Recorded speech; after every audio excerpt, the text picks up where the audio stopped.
Drew Brees joins us here in the Superdome. You've been around football for a long time. You ever seen an ending like that to a football game that you've been a part of? Well, unfortunately, I was part of a game back in 2005 in San Diego where we went down at Philly to kick a field goal to go up by 7, and they blocked it and returned it for a touchdown to beat us by 3. So, listen, that was one of the crazier things I've seen. It's obviously it's hard to swallow. You know, you kind of stunned just because you score the touchdown.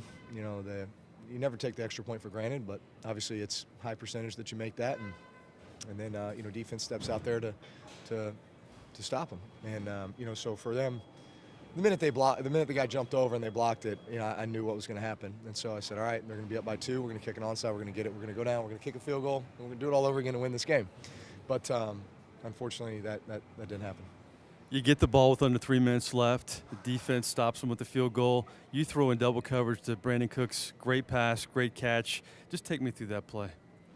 Yeah, well, we'd run a few plays and felt like we'd thrown it underneath enough times that they were ready, for us to get over the top, or at least have a chance at it. And Brandon ran a great route, got over the top of the safety, and just jumped up and made a great catch. So really got to give him a lot of credit. But something we kind of talked about prior to, and said let's be ready for it. And sure enough, it happened just the way we drew it up. On the flip side, Michael Thomas has caught everything. Everything in his pro career so far has been good.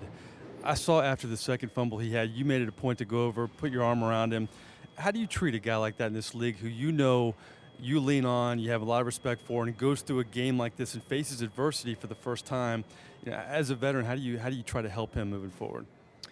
Well, listen, he's done so many great things, and he's such a prideful guy, conscientious guy, and competitive, man, competitive. And so anytime he makes a mistake, he's on himself, and he'll come over and we'll talk about it a lot of times, and then, hey, we move on, and I think he's really good about, listen, he's going to be on himself, but then the minute he gets the next opportunity, it's extra motivation. It's not, he's never going to dwell on it. In fact, it's going to be a positive, coming back and bouncing back off of that. So, listen, the second one was, just cut back and all, D lineman kind of blindsided him, and obviously that was a big hit, So first off, I was making sure he's okay, and secondly, just, hey, keep your head up, man. We're going to need you, because I felt like defense was going to go out there, stop him. 6 points now down. We're going to go down, score a touchdown, and win.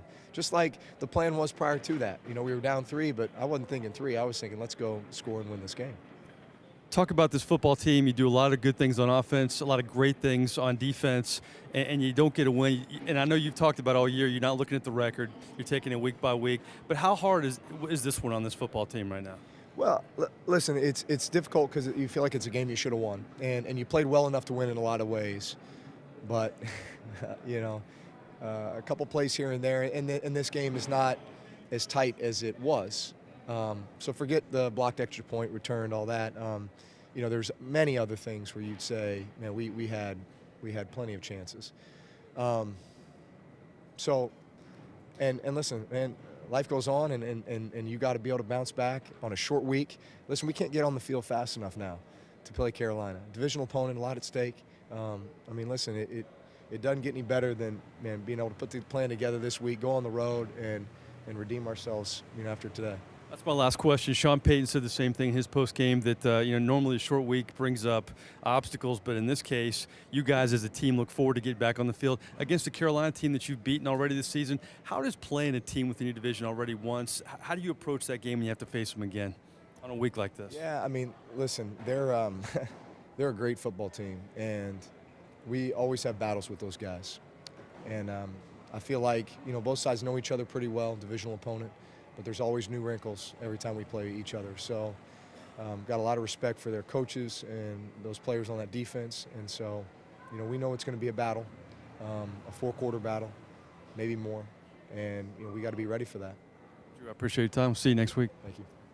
Drew Brees here. The Superdome at one point had 13 straight completions, part of a 17-point unanswered turnaround for the New Orleans Saints, and he also throws his 450th touchdown pass. Only Brett Favre and Peyton Manning are in that club. Back to you guys in Louisiana Cat Studios.